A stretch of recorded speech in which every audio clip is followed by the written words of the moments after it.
Кутузов впервые материал проверяет. Могли бы и сильнее похлопать. Могли бы похлопать, правильно? Да, прекрасно. Со стороны выглядит так, будто я вам все время подмигиваю. Поэтому расслабьтесь немного. Давайте начнем с небольшого интерактива. Может быть, кто-то победил Наполеона в зале? Угу. Исключительно с тортом боретесь, правильно? Как я с тобой разделаюсь, сладкоежка?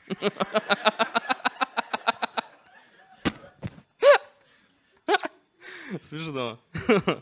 Ладно, давайте начнем с комедии наблюдений. Бывало у вас такое, что вы поехали отдыхать в Турцию и случайно, по привычке, захватили Измаил? Тоже нет, да? Ладно, тогда представлюсь, поговорим немного обо мне. Меня зовут Михаил Илларионович Голенищев, Кутузов, Смоленский. Но вы меня все знаете как этот, одноглазый. Да. У меня действительно было ранение в голову, и из-за этого один мой глаз плохо открывался. Но он был. Все вот эти повязки придумали киношники только для того, чтобы я круто выглядел. По их логике, если замотать одну фару у Лады Калины, она сразу же будет похожа на Теслу.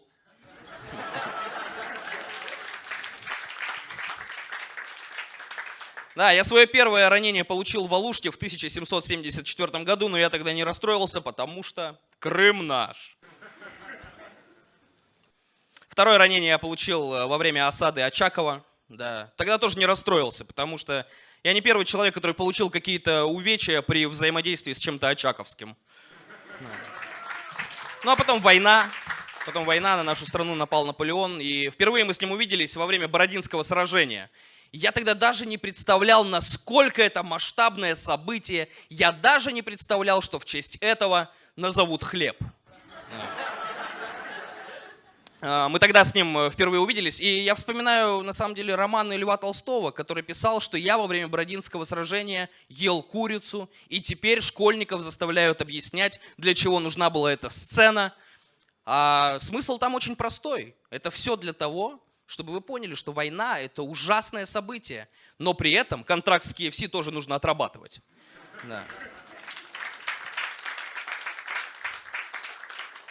Ну и в итоге было решено сдать Москву, сжечь ее.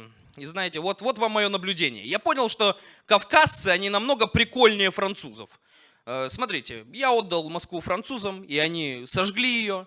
Вы же отдали Москву кавказцам, и они тут зажигают. Да. Прямо у торговых центров, кстати, тоже в одежде от французских производителей. Ну и, знаете, немного странно было принимать это решение, сжигать Москву, но с другой стороны, абсолютно очевидно, что в 19 веке мы намного креативнее подходили к вопросу реновации в Москве. И тогда, чтобы принять это решение, я собрал большой совет в Филях. Да, тогда это звучало нормально, сейчас это звучит как гей-оргия в квартире у Киркорова. Ну и к вам тоже есть несколько вопросов, знаете. Вы сейчас клеите наклейки на машины, типа «Спасибо деду за победу». А где наклейки «Спасибо пра-пра-пра-пра-деду за победу»? Знаете, это обидно. Про Великую Отечественную войну сняли столько крутых фильмов. 28 панфиловцев, «В бой идут одни старики», «Крепость». Про войну 1812 года сняли «Ржевский против Наполеона». Про Великую войну сняли «Великое дерьмо». Да. Ну и в конце хотелось бы дать вам небольшое наставление. Тогда, во время той войны, нам очень сильно помог генерал Мороз. Я желаю вам, чтобы в 2021 году, каким бы сложным и тяжелым он ни был, чтобы вам ни секунды не помогал генерал Мороз. Спасибо, что послушали. Хорошего вечера. Пока.